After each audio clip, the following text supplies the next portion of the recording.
झोपड़ी खड़ी थी। मिट्टी की दीवारें, ऊपर छप्पर और एक दरवाजा जो हर बार हवा में चरमराता था। उसी झोपड़ी में रहता था राजू, 16 साल का, दुबला पतला, आंखों में सूनापन लिए एक लड़का। गांव वालों के लिए वो बस अनाथ था, जिसे न माँ थी, न बाप और न कोई रिश्तेदार। राजू के माता पिता की मौत तब हुई थी जब वो बहुत छोटा था। किसी ने उसे गोद नहीं लिया, किसी ने स्कूल नहीं भेजा। गांव की पंचायत ने कहा, इसे रहने दो इसकी झोपड़ी में और खुद कमाकर खाए तो अच्छा है। राजू की जिंदगी हर दिन एक नई चुनौती थी। सुबह सूरज के साथ उठता, वही पुराना फटा कुर्ता पहनता और काम की तलाश में निकल जाता।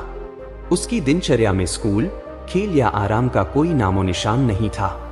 जब उसके उम्र के बच्चे खेतों में गिल्ली डंडा खेलते, धूल में दौड़ते, हंसी ठिठोली करते, राजू खेतों में काम ढूंढ रहा होता या किसी चूल्हे के पास ईंधन बटोर रहा होता। कई बार बच्चों ने उसका मजाक उड़ाया, अरे राजू फिर खेत में जा रहा है, अरे भाई चलो खेलते हैं, तू तो मजदूर बन गया है। राजू चुपचाप सब सुन लेता, जवाब नहीं देता, बस निगाहें नीचे झुका लेता। उसके पास हंसी के लिए समय नहीं था, भूख ने उसे वक्त से पहले बड़ा बना दिया था। राजू ने कोई काम नहीं छोड़ा जो वो कर न सके। खेत में हल चलाना, निंदाई करना, पशुओं को चारा डालना, कुएं से पानी भरकर खेतों में पहुंचाना, सब कुछ उसने सीखा। एक बार एक व्यापारी ने उसे गाड़ी से बोरियां उतारने को कहा। राजू ने पसीना बहा दिया।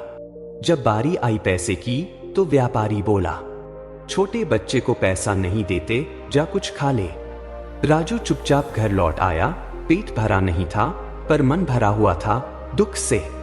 उसने सोचा, मैं मेहनत से डरता नहीं, पर लोग मेरी मजबूरी का मजाक बनाते हैं। झोपड़ी में बस एक पुरानी चटाई थी। बारिश में छत टपकती थी। कई रातें राजू ने भूखे पेट बिताई।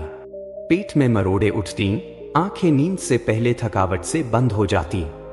रात का अंधेरा उसके लिए चैन नहीं, डर होता। बिजली न थी, रोशनी बस चांद की थी। कई बार जब काम नहीं मिलता, वो गांव के मंदिर के पास बैठता। कभी कोई बुजुर्ग रहम खाकर 2 रोटियां दे जाता, तो कभी दिन भर कुछ भी न मिलता। लेकिन इस सब के बावजूद राजू ने भीख नहीं मांगी। उसके अंदर एक जिद थी, मेहनत करूंगा पर हाथ नहीं फैलाऊंगा। राजू ने कई बार खुद से कहा, सब कहते हैं नशा बुरा है, मैं कहता हूं नशा मेहनत का करो। ये भूख, ये ताने, ये अपमान और यही सिखा रहे हैं मुझे। अगर मैं रोज कुछ काम कर लूं तो एक दिन ऐसा आएगा जब लोग मुझे इज्जत से पहचानेंगे। उसने खेलों का नशा छोड़ा। टीवी जैसी चीजें देखना उसके लिए सपने जैसा था। बचपन में खिलौने नहीं थे और अब सपनों में सिर्फ रोटी, मेहनत और छत दिखाई देती थी। राजू के साथ के कई लड़के स्कूल जाते थे। वे शाम को खेलने निकलते, नए कपड़े पहनते।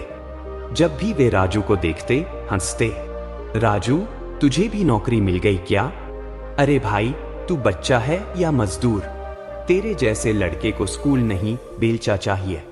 राजू को चुभते ये शब्द, मगर हर बार वो गहरी सांस लेता। अपने हाथों की लकीरें देखता, मजदूरी से भरी हुई, और खुद से कहता, ये लोग आज मजाक बना रहे हैं, कल मेरा सम्मान करेंगे। एक दिन गांव की शाम धीरे धीरे काली चादर ओढ़ने लगी थी। बादल घिर आए थे और दूर कहीं बिजली चमक रही थी।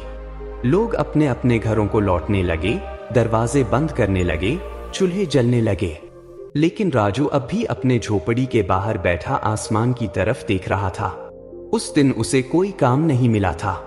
3 घरों के चक्कर काटे थे, 2 खेतों में गया था, कहीं भी कुछ नहीं मिला। पेट खाली था और जेब में एक भी सिक्का नहीं। शायद आज भी भूखा ही सोना पड़ेगा, उसने धीरे से कहा और उठकर झोपड़ी के भीतर चला गया। अभी कुछ ही पल बीते थे कि बाहर से तेज हवा और पानी की थपेड़े आने लगी। तूफानी बारिश शुरू हो गई थी, मानो बादलों ने अपने सारे दुख आज जमीन पर उंडेल दिए हों। राजू को बारिश से डर नहीं लगता था, लेकिन उस रात कुछ अलग था। गांव के बीचों बीच एक पुराना गोदाम था जो सेठ हरिप्रसाद का था। गांव में अनाज का सबसे बड़ा व्यापार उसी के पास था। उस रात उसके गोदाम में एक छोटा ट्रक आया जो दूर के कस्बे से आया था। उसमें बोरियों में भरकर ताजा अनाज लाया गया था। लेकिन तबाही ये थी कि ट्रक लेट हो गया था और बरसात शुरू हो चुकी थी।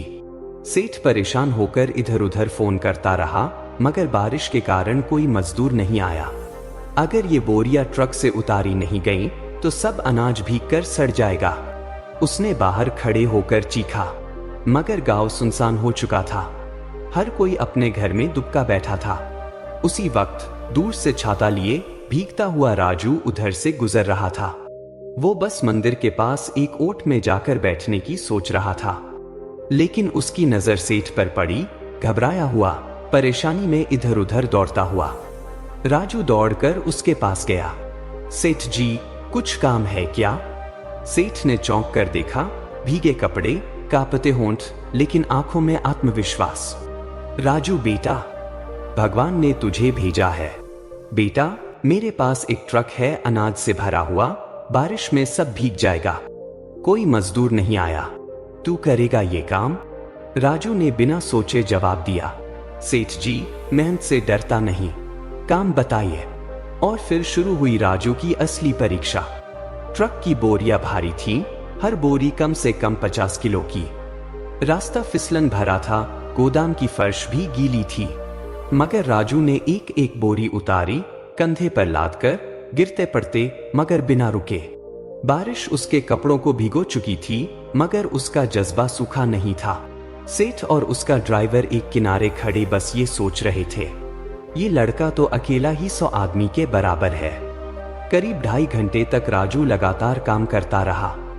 जब आखिरी बोरी भी गोदाम में रख दी गई, तो वो बस वहीं जमीन पर बैठ गया, हांफते हुए, मगर चेहरे पर संतोष। सेठ दौड़कर आया और उसके पास बैठ गया। राजू बेटा, तूने मेरा बहुत बड़ा नुकसान टाल दिया। अब बता, कितने पैसे दूं? राजू ने बस मुस्कुराकर कहा, सेठ जी, जो मेरे मेहनत के बनते हैं वो दे दीजिए, मैं ज्यादा नहीं लूंगा। सेठ के चेहरे पर मुस्कान थी, लेकिन उसकी आंखों में आदर। राजू, तुझ में कुछ खास है। तेरा डर, तेरी भूख, तेरा दर्द, लेकिन तेरी मेहनत उससे बड़ी है। आज से तू सिर्फ मजदूर नहीं रहेगा।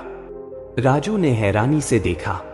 मैं तुझे गोदाम में नौकरी देता हूं, रोज सुबह आना, काम करना और महीने के अंत में तनख्वाह लेना। तुझे अब रोज काम ढूंढने की जरूरत नहीं पड़ेगी। राजू की आंखों में पानी आ गया। वो रोया नहीं, मगर उसका दिल पहली बार इतना भर आया था कि आवाज भी नहीं निकली। उसने बस हाथ जोड़कर कहा, धन्यवाद सेठ जी, आपने मेरी दुनिया बदल दी। अगली सुबह राजू तय समय पर गोदाम पहुंच गया। अब उसका काम केवल बोरी उठाना नहीं था। सेठ ने उसे सारा गोदाम संभालने का जिम्मा दिया। मजदूरों से काम करवाना, माल की निगरानी, गिनती करना। राजू ने सब सीखा और सब कुछ पूरे मन से किया। सेठ ने 2 महीने बाद उसकी तनख्वाह बढ़ा दी। उसकी झोपड़ी धीरे धीरे सुधरने लगी। वह चटाई की जगह एक बिस्तर ले आया। गांव में सुबह की रोशनी अब राजू के लिए नई उम्मीद लेकर आती थी। अब वो बस काम के लिए भटकता नहीं था।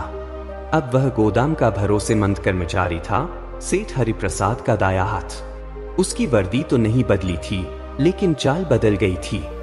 हाथ अब भी मेहनत से थके रहते, पर आंखों में आत्मविश्वास चमकता था। राजू का दिन सुबह जल्दी शुरू होता। गोदाम पर पहुंचकर ट्रक से अनाज उतरवाना, बोरियों की गिनती करना, मजदूरों से हिसाब रखना और साफ सफाई की देखरेख करना। सेठ को राजू पर इतना भरोसा हो गया था कि जब वो बाहर जाता, तो गोदाम की चाबी राजू के हवाले कर जाता। 4 महीने की तनख्वाह बचाने के बाद राजू ने अपनी झोपड़ी की मरम्मत शुरू की। पहले एक मिस्त्री बुलाया, फिर खुद भी मेहनत की। मिट्टी की दीवारें पक्की ईंटों से बदलने लगीं, छप्पर की जगह टीन की छत लग गई। गांव वालों की आंखें फटी की फटी रह गईं। अरे ये तो वही राजू है ना, जो एक वक्त रोटी के लिए खेतों में भटकता था। देखो इसका घर, लगता है कोई मेहनती आदमी रहता है इसमें। अब वही लोग जो ताने मारते थे, राजू को सम्मान से बुलाते थे। कोई कहता राजू भाई, कोई कहता राजू बाबू। एक दिन की बात है, राजू गोदाम पर बैठा था, तब एक लड़का पास आया। उम्र में करीब उतना ही जितना पहले राजू था। वो थोड़ा झिझकते हुए बोला, राजू भैया, मुझे भी कुछ सीखना है। मैं भी आपकी तरह मेहनत करके कुछ बनना चाहता हूँ। घर की हालत खराब है, कुछ बताइए ना। राजू ने उसे देखा, कभी वो खुद भी इसी हालत में था। राजू ने मुस्कुराकर उसका कंधा थपथपाया और कहा, भाई, नशा खेलकूद का नहीं, मेहनत का करो। दुनिया के ताने सहो, पर मेहनत से मुंह मत मोड़ो। अगर तुम काम से भागोगे तो रोटी भी भागेगी, लेकिन अगर मेहनत को अपना साथी बना लोगे तो रोटी, इज्जत और सपने सब तुम्हारे होंगे। लड़का कुछ बोल नहीं सका। उसके चेहरे पर एक चमक थी, जैसे उसे रास्ता मिल गया हो। धीरे धीरे गांव में बदलाव दिखने लगा। कई लड़के जो पहले दिन भर आवारा घूमते थे, अब गोदाम पर आकर मदद करने लगे।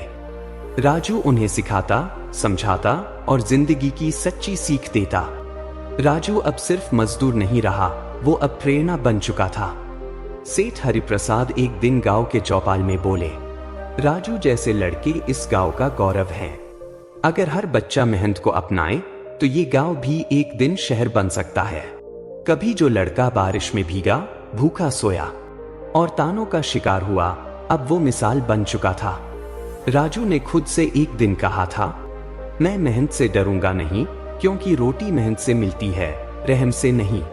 और आज वो बात सच हो गई थी। अब उसकी झोपड़ी घर बन चुकी थी। दिल में डर की जगह आत्मसम्मान था और उसके शब्द अब सिर्फ कहानियां नहीं, सबक बन गए थे। दोस्तों, यह कहानी हमको सीखती है कि नशा मेहनत का करो। नशा उस पसीने का जो रोटी कमाता है, नशा उस रास्ते का जो इज्जत तक जाता है। क्योंकि आशिकी का नशा सिर्फ एक पल की खुशी है, पर मेहनत का नशा जिंदगी बदल देता है। दोस्तों, अगर आपको ये कहानी पसंद आई हो तो हमारे YouTube चैनल कहानी वेल बाबा को जरूर